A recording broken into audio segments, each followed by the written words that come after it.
हा माझा निर्णय आहे.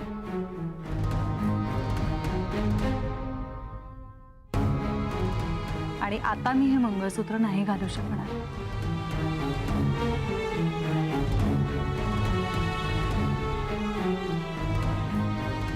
अहो, ज्या नात्यात विश्वास नाहीये, एकमेकांसाठी मान नाहीये, प्रेम नाहीये, साधं समजून घेणं नाहीये, जे नातंच इतकं पोकळ झालंय, त्या नात्याचं प्रतीक असलेला हा दागिना मी काय काय म्हणून घालून मिरवू आई?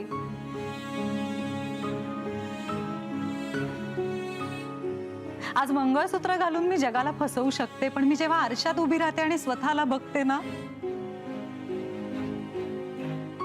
तेव्हा स्वतःला नाही फसवता येतो मला, आणि बास झालं. आता मला किमान स्वतःला तरी नाही फसवायचं.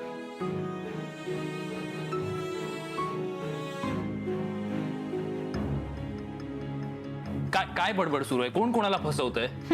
तुला नाही कळणार आहे सोहम, सोड.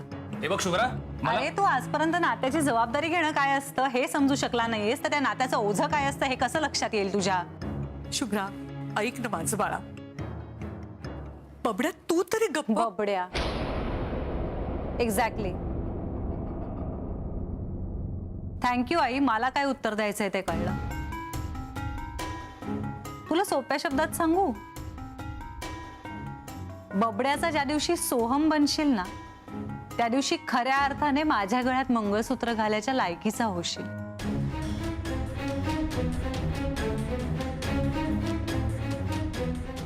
आणि त्या दिवशी मी स्वतः तुझ्याकडे येऊन तुझ्या हाताने मंगळसूत्र घालून घेईन.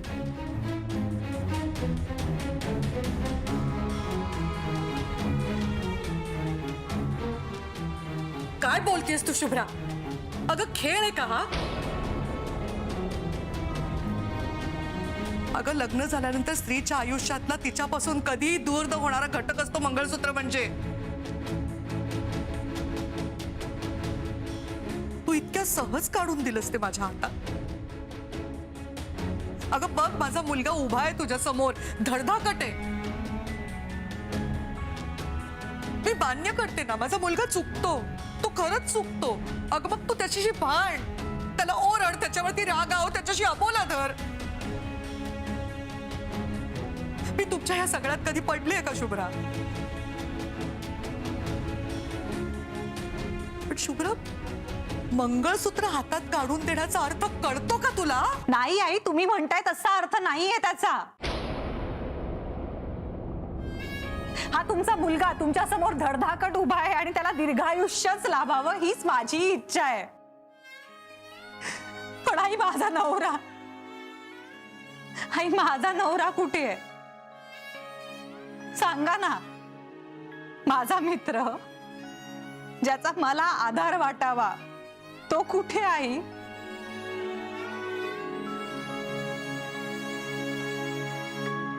माझ्या मनातलं ज्याला मला सगळं सांगता यावं, छोट्या छोट्या गोष्टी ज्याच्याशी शेअर करता याव्यात, अहो ज्याच्यावर मी प्रेम करावं, ज्याने माझ्यावर प्रेम करावं, तो नवरा कुठे आहे?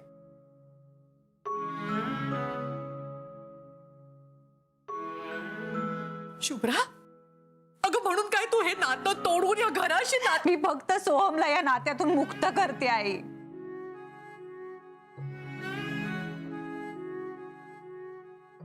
हो, या घराशी, सरांशी, तुमच्याशी, आजोबांशी असलेलं माझं नातं वेगळं आहे आणि ते खरंच खूप सुंदर आहे. मी खरंच सांगते, त्यात कुठलाही फरक पडणार नाही. हा पण शुभ्रा, आपलं नातंच सोहममुळे आहे ना.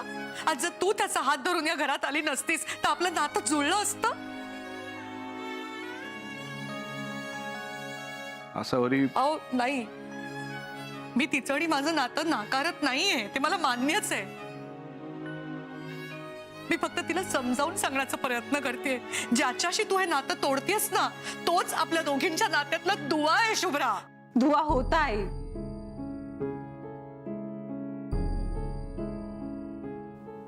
पण आता आपल्यातल्या नात्याला त्या दुव्याची गरजच नाहीये, म्हणजे निदान मला तरी असं वाटतंय.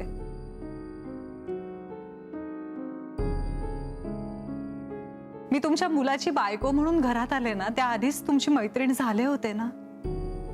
अहो, घर सोडून जात होते तेव्हा त्याच मैत्रीची शपथ घालून थांबवलत ना मला आई. मग आपल्यातल्या त्या मैत्रीच्या नात्यासाठी आज तुम्ही का कारण शोधताय?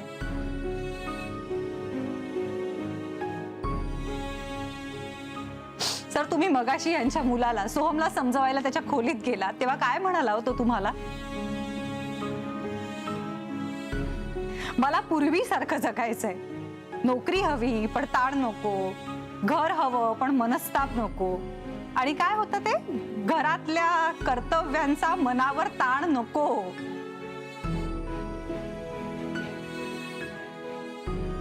हे सगळं ऐकायला किती छान आहे ना, एकदम आयडियल आयुष्य.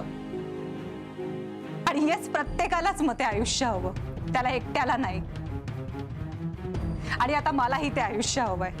मला सुद्धा पूर्वी सारखंच जगायचं आहे.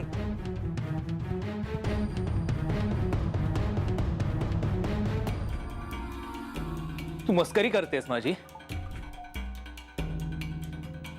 सोहम, नाही आई, थांब. मुद्दामून करते हे सगळं. नाटकं चालली आहेत नाही तुझी? सोहम, सोड रे, तुला नाही कळणार. मला नाही कळणार. तू माझ्याशी नातं तोडतेस आणि आईशी आणि यांच्याशी नातं ठेवणार का? नाती सुद्धा तुझ्या सोयीप्रमाणे असणार आहेत का ग? तुला कधीच लॉजिकली बोलता येत नाही ना सोहम. तू एक काम कर ना, नको बोलूस, गप्प बस ना जरा. शुभ्रा प्लीज. हो, तुम्ही काय प्लीज म्हणताय? आय एम शुअर हा पण तुमच्या दोघांचा प्लॅन असणार आहे. बस.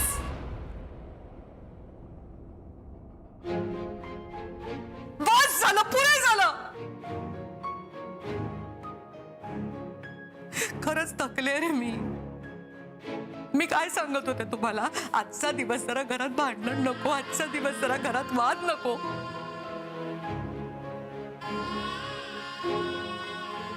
जीव तोडून मी तुम्हाला सांगत होते, जरा मला शांत राहू द्या, जरा घर शांत राहू द्या. पण माझ्या शब्दाला काडीची किंमत नाही ना तुमच्या कोणाच्या लेकी.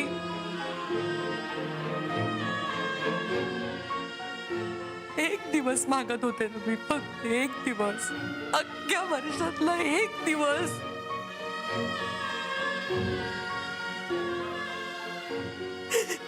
कारणच यांचा, सोहमच्या बाबांचा दिवस आहे म्हणून म्हणत होते फक्त मी.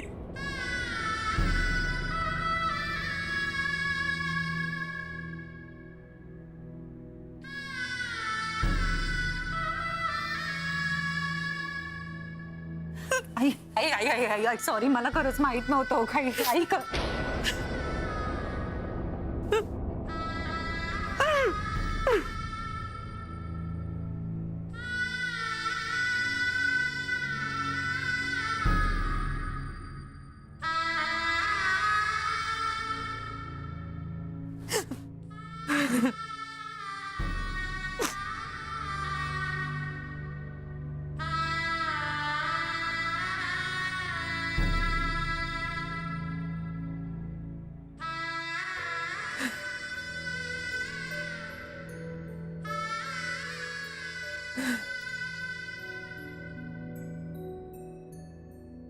सॉरी, प्लीज प्लीज तू रडू नकोस.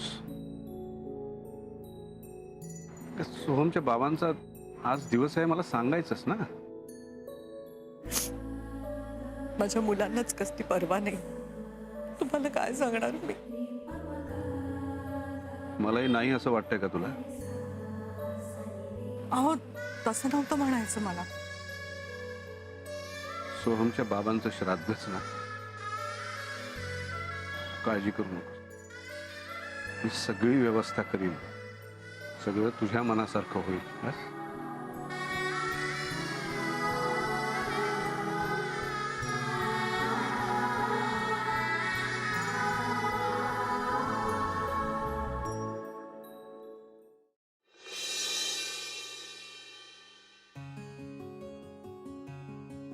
मी करतो नंतर फोन करतो, जरा घाईत आहे. हा, ओके.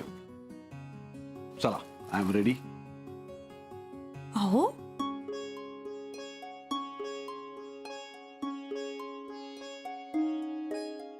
काय हे सगळं? आज सोहमच्या बाबांचं ताट ठेवायचंय ना. सगळं कसं रीतसर व्हायला हवं ना. बरं सांग तुम्हाला काय स्वयंपाक करायचा आहे. काही विशिष्ट प्रकारच्या भाज्या करायला लागतात, त्यांच्या आवडीचे काही पदार्थ करायला लागतात, बरोबर ना. हो म्हणजे बघा, आमसुलाची चटणी करायची आहे, भोपळ्याचे घारगे करायचे आहेत, गवार भोपळ्याची भाजी, कारल्याची भाजी, पुऱ्या तर मी करतेच आहे इकडे. आणि त्यांना ना पालकाची भजी खूप आवडायची, त्यामुळे पालकाची भजी करणारे, अळूचं फतफदं, आणि मग कुरडया, चटणी, कोशिंबीर, वरण, भात, असं सगळं. आणि सोहमच्या बाबांना श्रीखंड आवडायचं ना.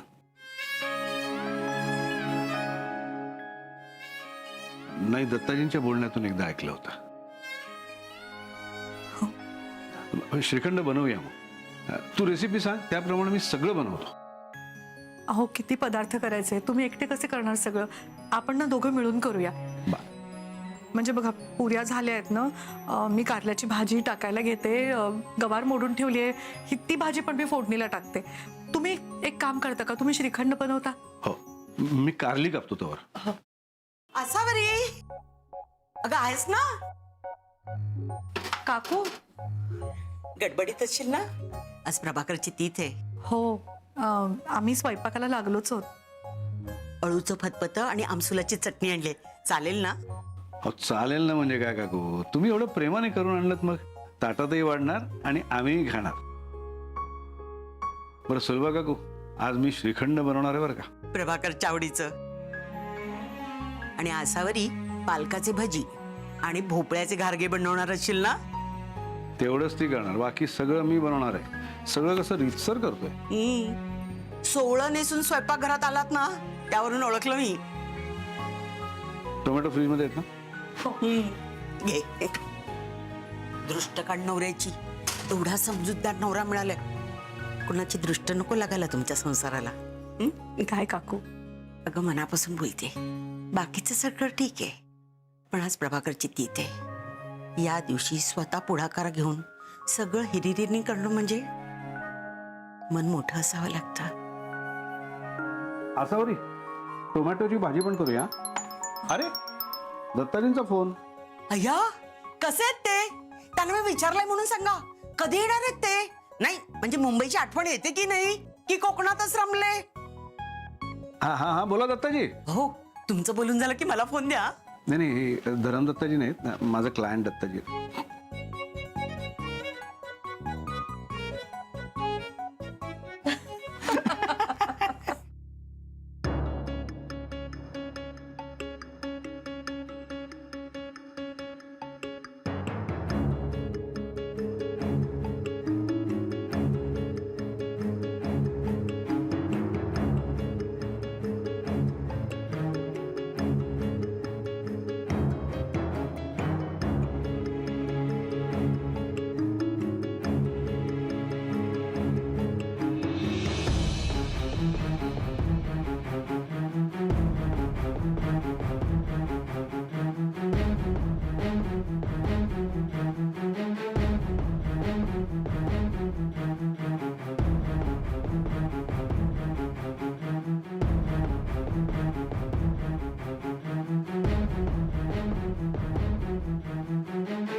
हॅलो, सोहम कुलकर्णी बोलतोय. सोन्याचा भाव काय चालू आहे हो? नाही नाही, विकत नाही घ्यायचंय, मला विकायचंय. मंगळसूत्र विकायचंय. 24 कॅरेटचं आहे. हो हो, आत्ता आहे माझ्याकडे, मी लगेच येऊ शकतो. नाही नाही नाही, मला त्या बदल्यात दुसरा दागिना नाही घ्यायचा आहे, मला पैसेच द्या. ओके चालेल, येतो लगेच. काय करतोयस तू सोहम? का? का म्हणजे तू हे मंगळसूत्र घेऊन कुठे चाललायस? सोनाराकडे. सोहम, तू मंगळसूत्र विकणार नाहीयेस हा? हे सांगणारी तू कोण आहेस?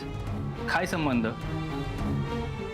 तू हे मंगळसूत्र गळ्यातनं काढून टाकलंस ना, मग आता हे विकल्यावर किती पैसे येत आहेत हे माझं मी बघून घेईन. अच्छा, तुला कमिशन हवंय का? काय डोक्यावर पडलायस का तू? काय बडबडतोयस? तू मंगळसूत्र विकणार नाहीयेस बास. हे विकायचं की नाही विकायचं माझं मी ठरवीन. ज्या क्षणी तू हे मंगळसूत्र गळ्यातनं काढून टाकलंस ना, त्या क्षणी मला जाब विचारण्याचा हक्क तू गमावलायस.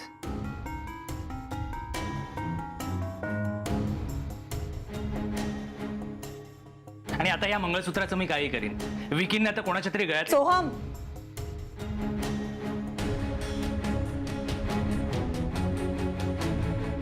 कोणाच्या तरी गळ्यात घालीन म्हटल्यावर त्रास झाला का तुला? बायको म्हणून सतत बॉसिंग करत आली आहेस. आणि काय ग, तुला स्वातंत्र्य हवं म्हणून तू काढलंस ना हे. ओके, आता मी पण स्वतंत्र झालोय. आता मी माझं आयुष्य मला हवं तसं जगीन आणि हवं तसं वागीन. माझं आयुष्य मी माझ्या हिशोबाने जगणार. आणि काय होतं का ते, तू याव केलंस, तू त्याव केलंस तर मी समोरून येईन आणि तुझ्याकडनं हे मंगळसूत्र घालून घेईन. आता तू समोरून जरी म्हटलंस ना मला हे मंगळसूत्र घाल, तरी हे मंगळसूत्र मी तुला घालीन याची अपेक्षा करू नकोस.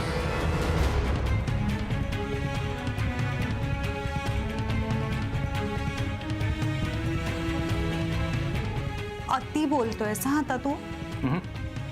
मला हे आधीच बोलायला पाहिजे होतं, पण मी आता बोलतोय.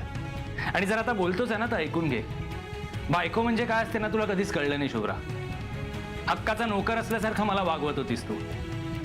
जरा बाकीच्या बायकांकडे बघ, फक्त आपल्या नवऱ्याचा विचार करतात, त्यांच्या आवडीनिवडीचा विचार, त्यांच्या वेळेचा विचार.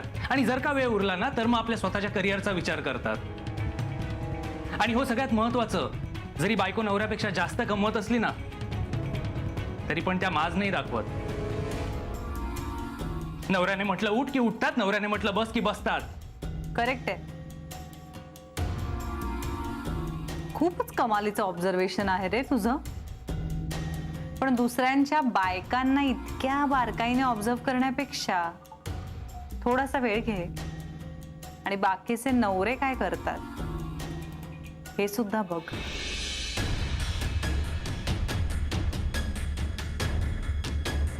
कळलं बबड्या?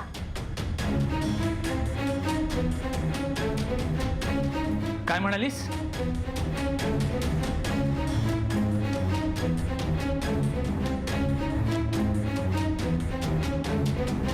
बबड्या.